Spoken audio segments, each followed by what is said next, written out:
Today we're diving into a totally different look at buying a used car. Government surplus auctions. You ever wondered where all those old police cars, pick-em-up trucks, and even the undercover surveillance vans go when they retire? Well, contrary to popular belief, they don't just disappear into some secret government lot or warehouse. They actually get sold, oftentimes for dirt cheap. And if you play your cards right, you might get an excellent deal. But is it worth it? Should you buy a vehicle that spent years running code with flashing lights, or is it better to stick to Craigslist? Let's find out. First things first, what kind of beast are we dealing with? Well, of course, you've got your ex-police cars, and they tend to divide these into two categories. You've got the high-speed pursuit vehicles. These are the ones that lived a rough life, probably saw a lot of action. And you've got the admin cars. Exactly the opposite, meaning that these sit in the parking lot even before the auctions. Now that's not it though. There's also all the EMS vehicles that haven't been as busy as your high-speed pursuit cars, but they've spent a fair amount of time idling. Add to that the fleet vehicles, things like old city dump trucks, work trucks, or even buses. If you become a regular in these auctions, you're probably bound to see some super weird stuff too. That is like a fully decked out surveillance van or an old K9 unit SUV that still smells like a wet dog and some bad decisions. Also, depending on the auction, you could come across former military vehicles.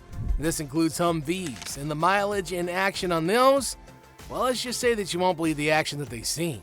Or if you get really lucky, you might get one that sat on a base and only got some oil changes over the years while collecting dust.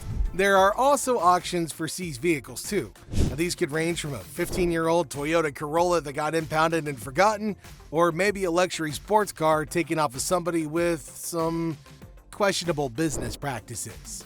Look, it's more common than you think. But don't get too excited though. These cars aren't exactly babied. They may have been maintained on a schedule, but they've absolutely been roughed by people who had zero emotional attachment to them. That means you could get a solid vehicle, but the chances of ending up with something thrashed within an inch of its life are pretty high. Oh, and don't forget to factor in all the little quirks too. Ex-police cars tend to have some pretty weird holes drilled into the dashboard. It's for radios and lights or some sort of bizarre wiring setup that only makes sense if you're a fleet technician. Others have ghost letters on the body spelling sheriff on the side. And if you're lucky, you might get one with a spotlight still attached. It's perfect for a scare when you're out at night, though I can tell you from personal experience, sometimes cops pull you over because they think you're masquerading as one of them. So the big question to ask here is, how do you know if you're getting a deal or a disaster? First up, idling and mileage. So let's kick things off with the question of mileage. That police car at auction may say 80,000 miles, but don't be fooled. Police cars idle for hours, which means that engine wear is way higher. Think of it this way, every hour of idling equals 10 miles. So a car with 1,000 hours of idling, that's like adding 10,000 miles to the engine. The police tend to keep the engine running for the lights, the radios, and onboard computers, which is why this is math you definitely need to do before making a commitment. Next up, check the service records, which can be tricky. Some departments do perfect maintenance records, while others, let's just say that you wouldn't take them on face value. Ideally, you'd want a car which was meticulously maintained, with plenty of oil changes, transmission flushes, brake replacements all done on schedule. If you look hard enough, it's not too rare to come across a car with a full service history, but you gotta be patient. Government auction cars can be a steal or a financial disaster. Rule number 1. If the listing says, ran when parked, run for the hills. That's code for, it's been sitting for years and we have no idea if it works. Moving on to body damage. Look, if you're going to one of these auctions hoping to get your hands on a car driven like your grandma's Camry, we got some bad news for you. Curb jumps, the occasional fender bender, high-speed chases, this is all going to be visible on the car that you pick. If you're not familiar, here's a quick little guide. It always helps to examine the bumper. There are plenty of signs of impact there. Look out for dents indicating heavy use, but most important of all, check the undercarriage of the car.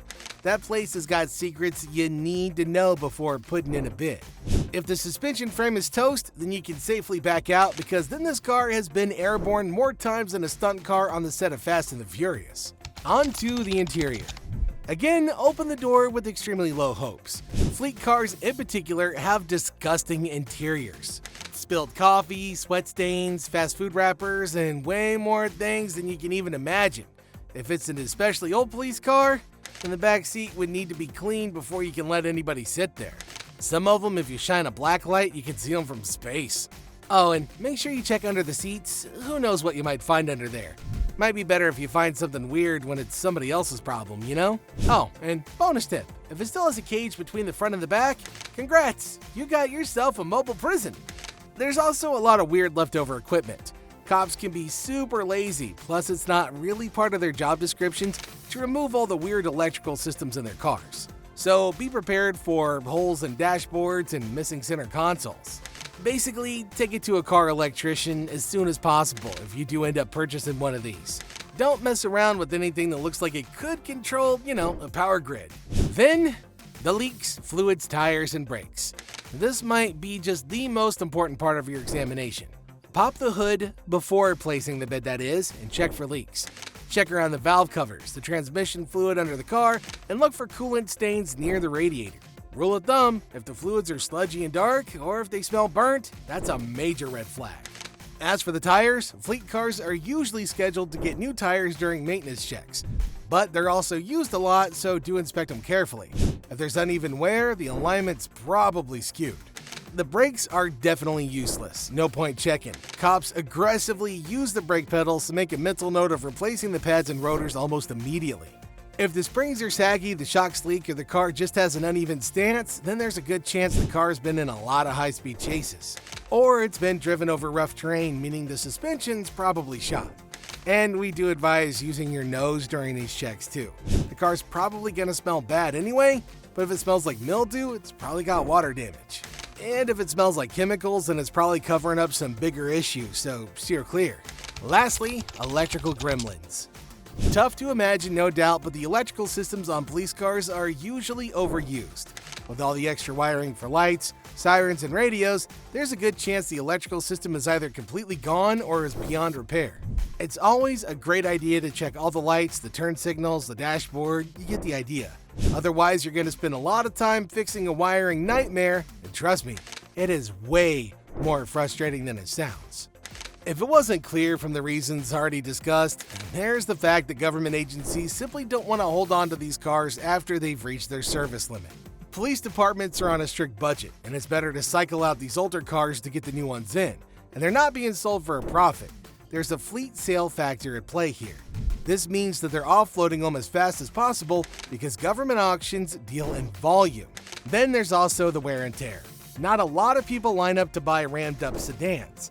Even if a police car is in good mechanical shape, buyers are hesitant to make a commitment, and that drives the prices down. Hey, it's great for you, but not so great for them. Oh, and you're also really lucky to find a car with original center consoles, radios, or other tech, because usually it's been stripped. Departments obviously remove proprietary equipment before selling, and the awkward gaps are kind of unappealing as they expose wiring. As a result, the price comes down a fair bit again.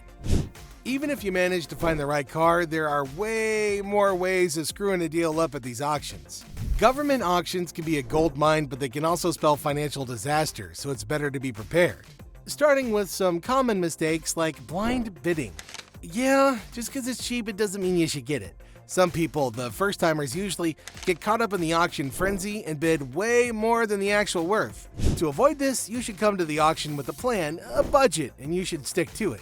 Do not let any random dude with a paddle drive that price up beyond reason. You should also go through the auction terms very carefully. Some auctions are as is. That means no returns, no refunds, and no whining. So if you buy a car and the engine falls out as soon as you start it, that's your problem. The only way to avoid that embarrassment is to be well prepared. And don't forget, your bid does not include the fees and transport costs. So just because you won the bid, it doesn't mean your spending is over. In fact, many auctions tack on a buyer's premium too, which is basically a fancy way of adding an extra percentage of the sale price, not to mention the sales tax and the registration fees. Then if you want to ship it, that's another chunk of cash, so make sure you know what you're getting into. Oh, and just because you got an extremely sweet deal, you should mentally be prepared to shell out on repairs too. These cars have been handled really roughly, and a fresh coat of paint's not going to mask all your troubles. And lastly, for another bonus tip, don't overlook title issues. Some government cars come packed with clean titles, but not all of them. Make sure to read the listing. If it says bill of sale only, then you're not getting a title. That means you can't get it registered, or you can, but it's going to be a hassle. Always check the title before bidding. There's a reason it's so cheap. Now, if you're convinced that you've got what it takes to find a steal, then we'll tell you exactly where to find these auctions.